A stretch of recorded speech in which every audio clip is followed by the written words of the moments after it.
Alignment.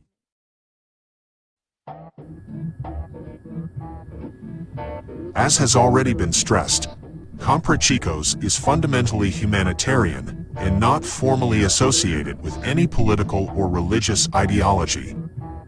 Of course, it will be said that our tenets do naturally overlap with certain positions or groups, and whether does that coincidental alignment change over time has all to do with the ebb and flow of the world in which we live, since any individual committed to truth and human development as concepts must necessarily shirk allegiance, which threatens our commitment to the contextuality on which truth depends. I personally identify as a holist in all aspects, and upon such a foundation I have erected this collective, believing that the varied parts of a system can only be understood within the context of the whole. Moreover, I aim to avoid writing off perspectives with which I disagree, understanding that all beliefs and positions in our midst may be taken as a reflection of our humanity, and those of us seeking after a higher standard owe it to our species to at least listen in to the various viewpoints in circulation, which, even when not deemed sound on the ideological level, can each be viewed as offering a valuable insight into the underlying problems at play, despite often falling short of providing an accurate interpretation, let alone a valid solution. Once more I speak in this case of my personal stance, and I understand that the perspectives held by participating members may vary, although I would not want for the tone of Comprachicos to stray too far from this type of holism, as it supplies our collective with a certain objectivity which is crucial to its mission, which, as I previously put it, is to seek after the health and welfare of humanity on the whole, and not just the specific clusters that we agree with. Things get a little more complicated when looking at the topic of religion and spirituality, a body of ideas that holds more sway over the population than just about anything else with which we are working, given how it plays into our connatural insecurities on such a grand existential level. Notwithstanding my personal stance on religion, I have tried my damnedest to keep religion out of this endeavor, as I do not want this to be viewed as a vehicle for anti-religious sentiments. In a world of destruction, Comprachicos strives to be a constructive force. My efforts, after all, are more sincere than some power grab or hate group, and I would hope that the tremendous potential inherent in this cloak is not overshadowed by the ego and idiocy of those who take it on. Yet it must not go denied that the body of religion, taken as a whole, constitutes perhaps the greatest source of anti-human and anti-progressive thinking in our society, and it would be ludicrous to deny as much, being that that is precisely the sort of thinking against which we collectively stand. Textbook religion is anti-knowledge, anti-psychology, and overall anti-human, not least due to its promotion of the abhorrent idea that our species is fundamentally incapable of acting virtuously and even civilly in the absence of some divine commandment. It is horrific to see so many people willingly embrace the notion that a healthy humanity is not possible, and that the destruction of our Earth is not only inevitable, but good. Such ideas are not simply dangerous but vile, and I do not doubt the manipulative intent with which they were propagated among our impressionable sphere. Human society has spent thousands of years holding up uncorroborated accounts as proof and justification for why evil exists in our midst, and it has devastated our world in ways beyond our imagining. Fictitious misdeeds, empty threats, and false promises are used to keep us from actually combating the true cause of our errors, along with preventing us from standing accountable for the wrongs we've committed unto ourselves and others. It's mighty difficult to accept responsibility, or even seek the justice of a slighted people, when a significant percentile of the population is raised to believe that it's all but the fulfillment of some ancient prophecy cooked up by individuals who were forced by cause of the available means to substitute understanding with desire and assumption. For crying out loud, half of the population still believes the mentally ill to be possessed by demonic spirits. This is a problem absolutely, and I am not going to pretend otherwise, so as to avoid signaling the fundamentalist belligerents who would rather defend their flag than consider my points.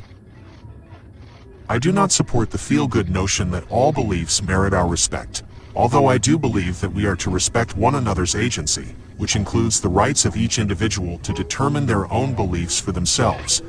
which, of course, isn't to say that the public shouldn't intervene in cases where those beliefs end up exposing innocent parties to danger. Also, it must always be kept in mind that health never becomes of cruelty, and our disapproval does not entitle us to act out in hateful and inappropriate ways toward others.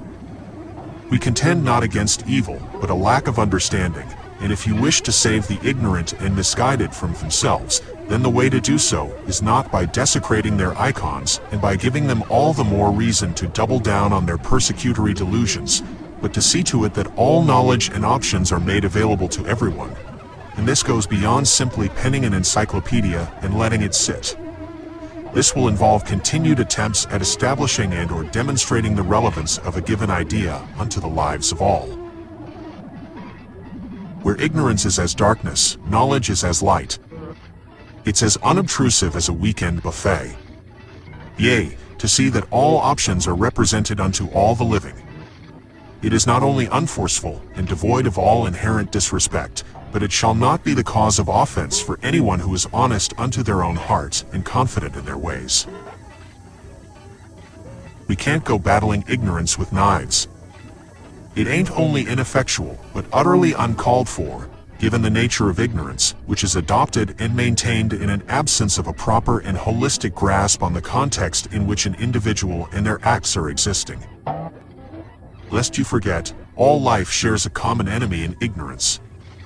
And the people whom we label as monsters, they are but children who have been forced to form their conclusions in the absence of guides, or at the mercy of machinators. And if your frustration is so great when dealing with such individuals that you cannot find the resolve to handle them appropriately through this lens, then you are no more equipped to guide them than those who failed them previously.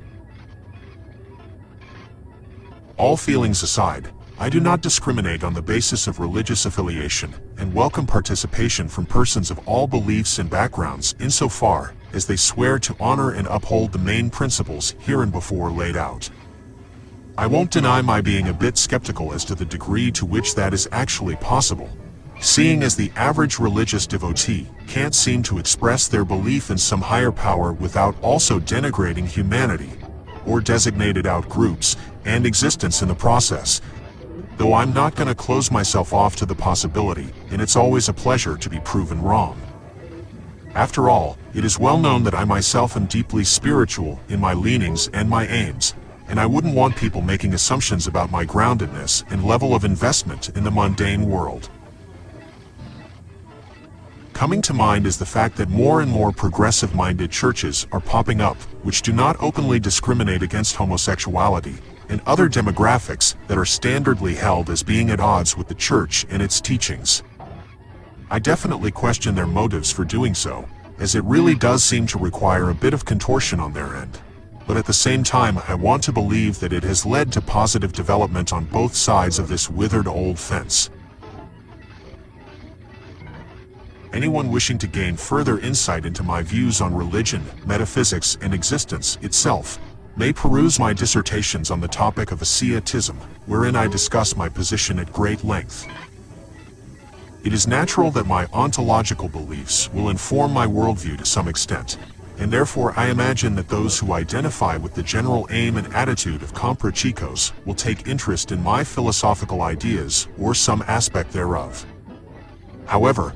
I will be making no attempts to force an affiliation between the two schools and do not require members to affiliate with said philosophies in any way. As long as you see the importance in improving the state of humanity through service to its mental, emotional, and spiritual health, and are wholly committed to doing so, then it really doesn't matter to me what cocktail of materialistic and/or metaphysical beliefs brought you to that conclusion.